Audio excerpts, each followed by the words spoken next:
Genèse chapitre 8. Dieu se souvint de Noé, de tous les animaux et de tout le bétail qui était avec lui dans l'arche. Et Dieu fit passer un vent sur la terre, et les eaux s'apaisèrent. Les sources de l'abîme et les écluses des cieux furent fermées, et la pluie ne tomba plus du ciel.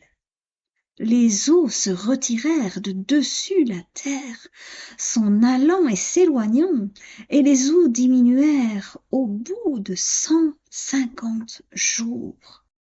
Le 7e mois, le 17e jour du mois, l'arche s'arrêta sur les montagnes d'Ararat. Les eaux allèrent en diminuant jusqu'au 10e mois. Le 10e mois, le 1er jour du mois, apparurent les sommets des montagnes. Au bout de 40 jours, Noé ouvrit la fenêtre qu'il avait faite à l'arche.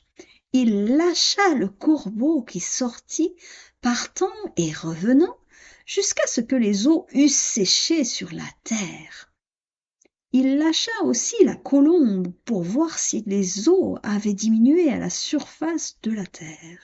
Mais la colombe ne trouva aucun lieu pour poser la plante de son pied, et elle revint à lui dans l'arche, car il y avait des eaux à la surface de toute la terre. Il avança la main, la prit et la fit rentrer auprès de lui dans l'arche. Il attendit encore 7 autres jours, et il lâcha de nouveau la colombe hors de l'arche. La colombe revint à lui sur le soir, et voici une feuille d'olivier arrachée était dans son bec. Noé connut ainsi que les eaux avaient diminué sur la terre. Il attendit encore 7 autres jours, et il lâcha la colombe, mais elle ne revint plus à lui. L'an 601, le 1er mois, le 1er jour du mois, les eaux avaient séché sur la terre. Noé ôta la couverture de l'arche, il regarda, et voici la surface de la terre avait séché. Le 2e mois, le 27e jour du mois, la terre fut sèche. Alors Dieu parla à Noé en disant: Sors de l'arche, toi et ta femme, tes fils et les femmes de tes fils avec toi. Fais sortir avec toi tous les animaux de toute chair qui sont avec toi, tant les oiseaux que le bétail et tous les reptiles qui rampent sur la terre, qu'ils se répandent sur la terre, qu'ils soient féconds et multiplient sur la terre.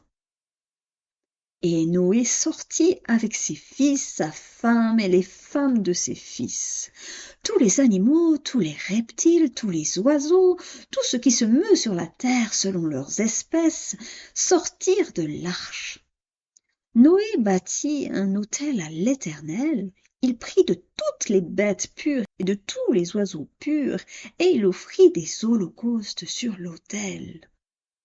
L'Éternel sentit une odeur agréable, et l'Éternel dit en son cœur: Je ne maudirai plus la terre à cause de l'homme, parce que les pensées du cœur de l'homme sont mauvaises dès sa jeunesse, et je ne frapperai plus tout ce qui est vivant comme je l'ai fait. Tant que la terre subsistera, les semailles et la moisson, le froid et la chaleur, l'été et l'hiver, le jour et la nuit ne cesseront point.